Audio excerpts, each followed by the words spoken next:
Louisiana Legends is made possible by Blue Cross and Blue Shield of Louisiana. This important program series enables us to discover, through the accomplishments of our fellow Louisianians, the unique character of a state so proudly served by Blue Cross and Blue Shield of Louisiana for 60 years.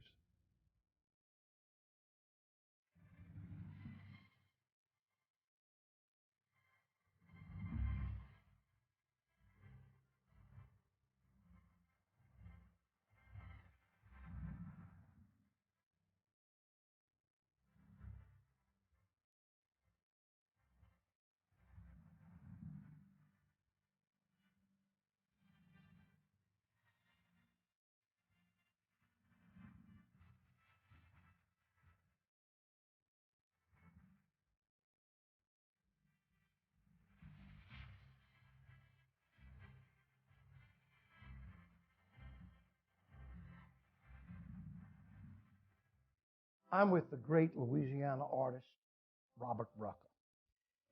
And I'm in a beautiful home surrounded by Robert Rucker paintings. And all of the paintings have one thing in common. They make you feel good. I don't know if it's something in the canvas or on the palette, but Robert, welcome to Louisiana Legends. Thank you so much. You were born in New Orleans in 1931. 32. 32, rather. Don't make you older, for goodness sakes. And Robert, your family has a romantic background so far as occupation. My father was a riverboat captain, and his father, and my mother's father was also a riverboat captain. How has that affected all of those paintings that you do of riverboats? Well, it provided a fabulous collection of information and photographs from an era that I would never have touched upon. And over the years, I've been able to use that and apply it to a lot of historical paintings, and I really enjoy it. It's access to something very few people would have. Your work is impressionistic, is that correct? Yes, is that primarily. Yes. I do some highly detailed work, but that's for antique subject matter and that type of thing. Let me ask you, do you work from photographs, for example? Let's say you're going to do, this magnificent painting behind us. Do you work from photographs, or is that in your head? Deal, but not always. It depends on what the situation is. Sometimes I'll make a sketch, preliminary sketches. Very often where historical painting is concerned, I have to make reference to old etchings and old photographs, because everything is deceased at this era, but that's what's interesting about it, to compose from these photographs. What are your work habits? When do you normally paint? Oh, I used to paint about 12 hours each day, but now I've gotten to the point where I spend about 6 hours a day painting or prepping, preparation work, sketching. Do you require solitude when you work? I do, and I have it as of late. My children are all married, and it's just my wife there, and sometimes I have to leave the studio to fuss at her a little bit. Find out there's still life going on out there. Yes, is there something out there? But the little town I live in is very quiet. Tell us about that little town. It's Abita Springs. Yeah, it's a fabulous place. We just put in a new bike trail that runs from Mandeville, from the lakefront, all the way to Slidell, and it goes right through the heart of Abita Springs. Have you painted it yet? No. But, well, you can't see anything for the bicycles. How about the label on those Abita beer bottles? Well, that's what they should come and see me. They certainly should. Recommendation. Your brother was going to be the artist in the family. I have an older brother, and I'm glad you mentioned that. That's the real reason I'm a painter. He is some 15 years older than I, and of course he used to take art lessons, and I was just a little old toddler like that, and I used to mess up his paintings for him. Nobody was looking. And I caught hell from my parents lots of times for doing that. But they had a little cubbyhole under this big stairwell in New Orleans, a big high ceiling house, and the stairwell, the place to paint was under the stairwell. And every time they wasn't looking, I knew, you were out of the way. I'd go back there and paint. That's my bare beginnings. And I'm talking about short pants. Interestingly enough, it's almost like it was meant to be. There was a well-known artist who lived across the street from you all, did he not?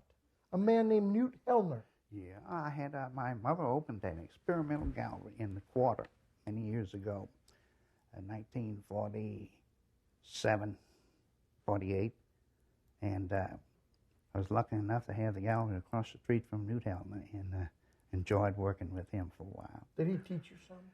Well, he wasn't conscious of the fact that he was teaching me because I was I was only 17 years old, but I used to go watch him paint, and I admired his work a lot, and learned a lot from him. He also shared, or I shared in the gallery that painter used at the time as my father's cousin's gallery, and so I learned from that era of painter. You sold your first painting when you were 17? I believe I did, yes, 16 or 16, 17. that's correct. How'd that happen, and what a thrill that had to be? Well, I don't really remember exactly how it happened, but I had done a painting of a steamboat, and a fellow wanted to do a postcard. At that time, it was a brand new idea to do a glossy color postcard, and he ran a reproduction of this painting. That's my first reproduction I did many, many years ago, or someone else did anyway.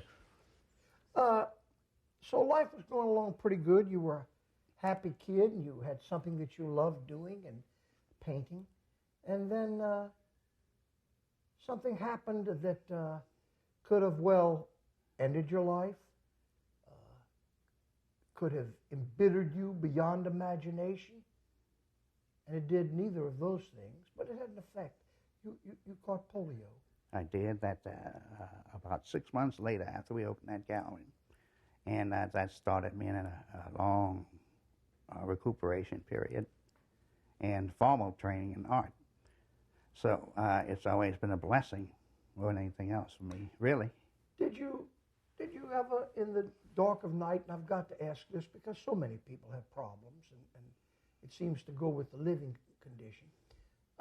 Did you ever cry out, "Why me, O Lord?" You know, did you flee to heaven? Why? Never had time to do anything like that. It was always a hustle, and I'm very grateful for it. But it hadn't been that inconvenient. For many years, I walked without crutches, and that was a blessing. It was a hard job to get to that point, but that enabled me to get around, see clients, and improve, and grow. But sometimes I thought, well, I'd never been a painter if it hadn't been for this forced direction, the turn of events. I think the most remarkable thing about... It anchored me in it. It did. I think the most remarkable thing, though, about you and this disease, this polio, is many painters, it would have turned them into the darker side of the human condition and experiences in life. A lot of shadows and blues and blacks and cobalts.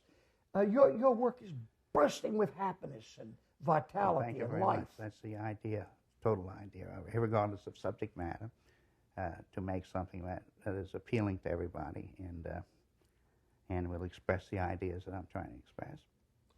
And primarily, it is a normalcy, order and normalcy. And I hope it represents that to most people. It does indeed. Have you ever experimented or dabbled with the abstract? I have on many occasions. I was trained as a part of my training constituted abstract art, application of abstract art in design, as it does with every artist. But everything else was much more interesting. So at first I leaned in that direction.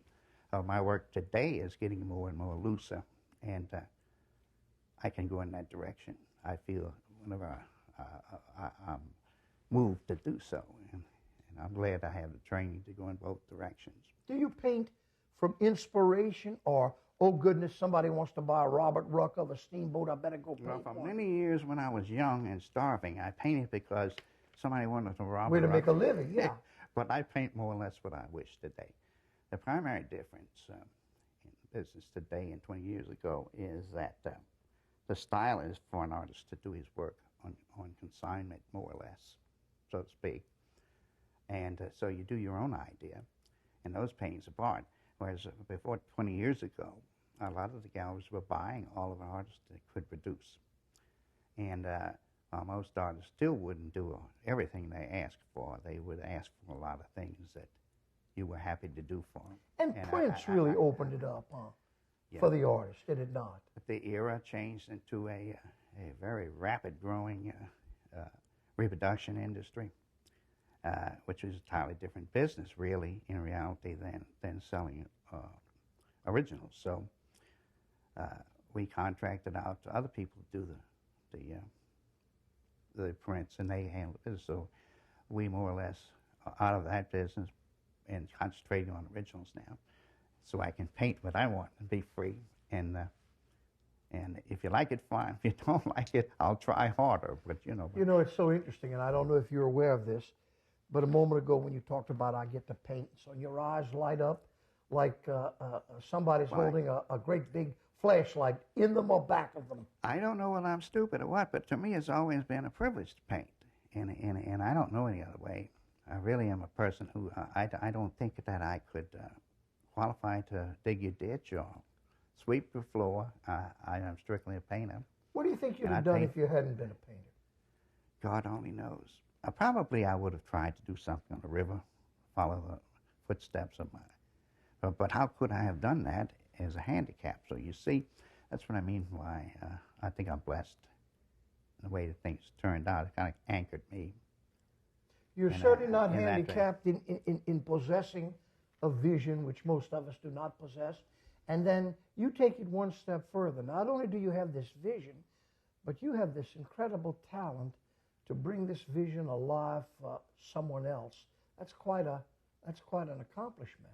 Thank you very much. That's the whole idea of art. If you can transfer your idea to the other fellow, you've done it visually, because we don't talk. It's not as though you're doing an oral explanation of this thing. And if it doesn't carry on its own weight, the visual part of it, yes, sir, then there's no point in making a speech about it. Robert, while you were rehabilitating from polio, you attended the John McCrady Institute of Art in New Orleans. It's like getting a master's degree in that profession. What kind of experience was that?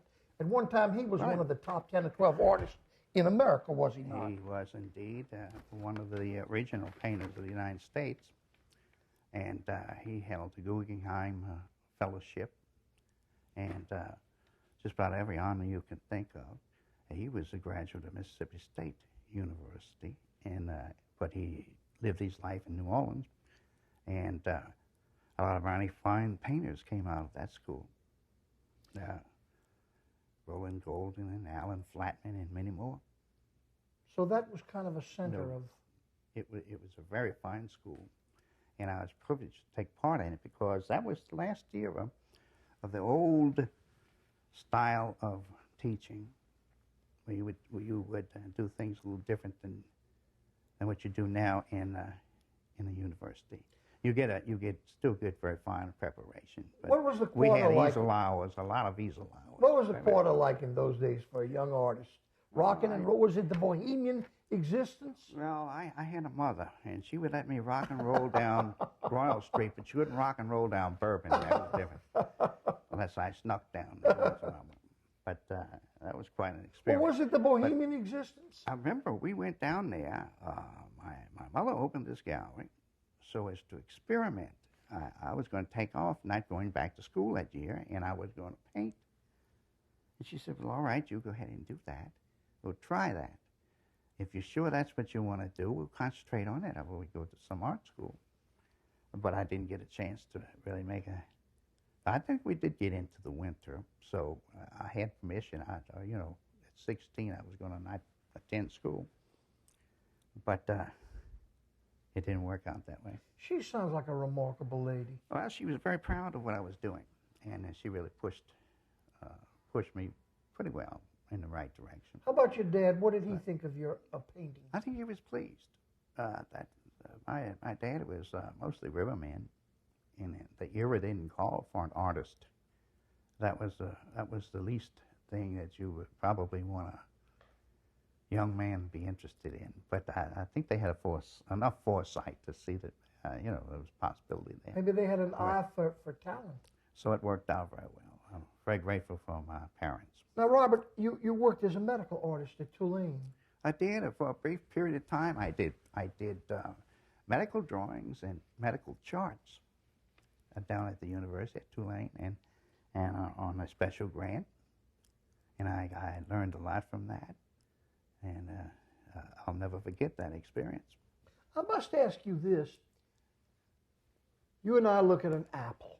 Now, if you want to, you have the technical skills and the years of experience.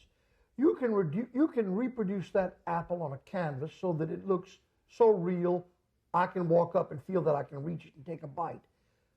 But that's not art, is it? That's just like you could get a camera to do that, can't you? That's correct. You have other mediums to use to get the same thing. In the olden days, it may have been before the advent of cameras, a challenge and a super accomplishment to paint the apple exactly as it is. But today, since we have so much competition with camera, video, everything. Three-dimensional, everything. And we have to go a little further. And that's the reason we fight so hard to do the emotional side. And it will show the emotion of the apple, if you Can please. you imagine? Yeah. And that allows some exaggeration. So to that apple, that object, that piece of fruit, you add something from inside Robert Rucker. I'm just trying to kind of define what art. Right. Is that correct? The important thing is that that's Robert Rucker's apple, not the apple on the table that you're copying from. Because you can eat the apple for real or look at it and do anything you want. That's the real apple. But Robert Rucker's apple is the one being done on the camera. Are you a tough critic of your own work? I'm the worst critic of my own work. I'd be a lot more happier person if I wasn't such a drastic critic. And I wish I was perfect all the time, but I have never achieved that. So I'm still trying. When you finish a painting, how long is a paint? For example, this painting back of us, which is so magnificent, it defies my limited descriptive powers. I mean, it just bursts with life and color. How long did that take? That painting was taken about 10 days. It did. Maybe 2 weeks. I can't recall exactly. All right, so you 3 or 4 years ago.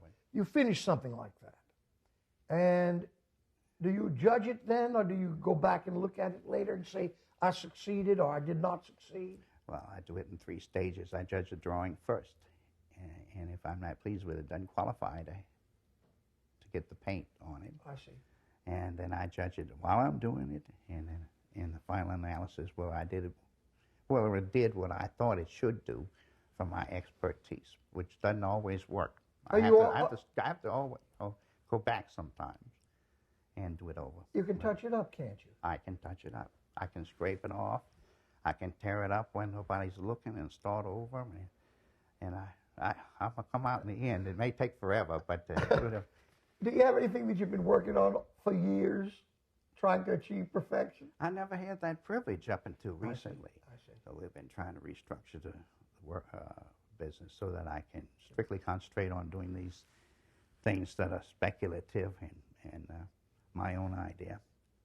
And I'm going to have a lot of fun in the future. Now, is there any feeling more glorious than stepping back from a painting and saying, that's it, I hit it, I did it, that was in me? That's a pure accomplishment. And that's where all the awards are won and all of the satisfaction is at that easel when it's finished, when you sign your name on there. And you know also in the other direction, well, it's the worst thing you've ever done or you failed. At the same time, so you got to pay that price. You're not always right. How do the critics affect you? Can they get you down? Can they lift your spirits? Well, listen, a critic can be very painful, particularly for a young painter. But I feel better about it when I know that someone else besides me receives this thing. I know that I can't be too far off. You know, when they write the check, I know that they must have liked it to some degree. Robert, tell me about Louisiana. What does it mean to live here, to be a Louisianian, the food, the people, the culture, the beautiful diversity of every facet of our life. Well, I love Louisiana. I think this is the most diversified state in the Union, especially for painting up. We have the marshlands. You start out in the marshes, or you can go up to the Arkansas border, up around Texarkana, and get into the hills. I mean, what more you want? We've got rivers, lakes, pine forest, beautiful parks. Could you live some other place? Well, I have tried that on and off. I've done some work out west, and it's very refreshing, I must say, to do that. But the habits that you're so used to, and at my age, it would be awfully hard to do that. I'd probably starve to death besides. I'm very particular about food. Talk to me about Louisiana food, which is my favorite subject. I love everything in Louisiana, even the Italian food. Yes. I love it. And there's a lot of that around Abita Springs, isn't there? Good Italian food. Yes, there is. Hammond has good Italian food, too. I mean, the entire area. You talk about Tangier for home. How about that Cajun food? Those gumbos and sauce pecans. Do you cook at all? Not at all. I wish that I could. Because that's an artistry. I've tried that a couple of times, but my wife threatened to leave me if I ever did it again. Took 6 months to clean the kitchen up. I think I would like to. That would be a lot of fun. What time do you start painting, and when normally? I get up in the morning about 9 o'clock, and I'll get in there at 10 o'clock, and I'll work maybe 5-6 hours. And sometimes I don't work that long. I'll stay in there a few hours, and I'll go to Walmart just to look at the people. I don't get around in crutches that good sometimes, but I have a long way to walk, and I come down the aisles. In that place, I'll go in my wheelchair. And I love the place. I like to watch the people. One of these days, I'm going to do paintings of Walmart aisles, Louisiana style. Do you have children? I have 3 children. Tell me about them. They're all married. And like I say, we're by ourselves now. But I raised 3 girls, Janet, Lynn, and Yvonne. Any painters? I have 1 painter, and the others were very talented at drawing, but they didn't have the personal discipline to stick with going any further with it. My daughter Janet is a painter and a designer in Baton Rouge. Janet Cartier says Janet Rucker. She's mad at me. Janet Cartier. You mentioned a word that always, invariably comes up when you talk to a writer or a painter or a poet, anyone in the creative field, and that word is discipline. That's a lot of it, isn't it? It is. That's 90% of it. You have to be dedicated and have discipline and stick to it. Diligence, which is a lot of, that's missing as an ingredient a lot of times, and causes a lot of failure. I think that you can see that in the fact some people go back at a later age when they have a great degree of discipline and accomplish exactly what they wanted. They couldn't do it earlier. But I have no other explanation to being halfway successful in hard work. Yeah, I don't know how you would do it otherwise. You had to make a lot of sacrifices. I worked for years without making a living hard. Is that right? Yeah, I always tell my wife, she was a stenographer with Gulf Oil Corporation, and she supported me for about 5-6 years while I got started. I used to teach, and then I'd paint in between classes, and it took a lot of discipline. It says a lot about her that she would marry an artist, which has to be about the roughest occupation from a standpoint of financial stability. Yes. I didn't tell her that until after we got married and I was an artist. So she You told her you were working on the Sistine Chapel at the time. Yeah. No, but there's been some hard times too. But that's what I mean by sacrifice and diligence. You have to have it. If in any field where you're going to be freelance, dramatics, television, anything like that, you have to really stick at it. And a lot of times you end up working for nothing. What do you do in your spare time? Or is your painting also your spare time? In other words, do you also get relaxed by painting? that's a peculiar thing. I've always enjoyed painting to the point to where I could use it for recreation. I have a busman's holiday, and I'll sit down and paint. My wife can tell you, if I get started on something that is doing exactly what I want it to, it's coming out nice, I will stay on it and work through Sunday. And it depends on what it is. Does how the work is going, and I want to ask this of Mrs. Rucker, does that affect your mood? If the work's going good, you're a nice guy. Very definitely, very definitely. It's very frustrating to be a failure, and it's something that you can't pass on the other guy. In certain kind of professions, you can say, well, it's partially his fault. That's right. He didn't do this or he didn't do that. But who are you going to blame if you're sitting there by yourself and you got this thing that's absolute disaster? It's your disaster. That's what I'm telling you. You get the good side, but also you get the bad side painting. You don't succeed, you don't succeed yourself. Now, a painter is a fortunate creature. He's much like a writer, or she's much like a writer. You can go on doing it just almost as long as the mind stays okay, can't you? As long as and I there's a don't roll comfort out to of the that. chair or something. Yeah, there's a comfort to that, isn't there? There is. I find also for recreation purposes. You never can tell, you might get rich or something and not have to paint. But I think that I would always paint. I enjoy it. I just plain enjoy doing this. Robert, I want to thank you for joining us on Louisiana Legends. You're very interesting. You've produced many a treasure for other people, and in the process, you've become one of Louisiana's treasures. And it's just been a delight. You're such an upbeat man. You're full of life and hope, and you're one of the few people I know who carries sunshine around in him and gives it off to other people. Thank you very much. I try very hard at what I do. Thank you, sir. Thank you. Robert.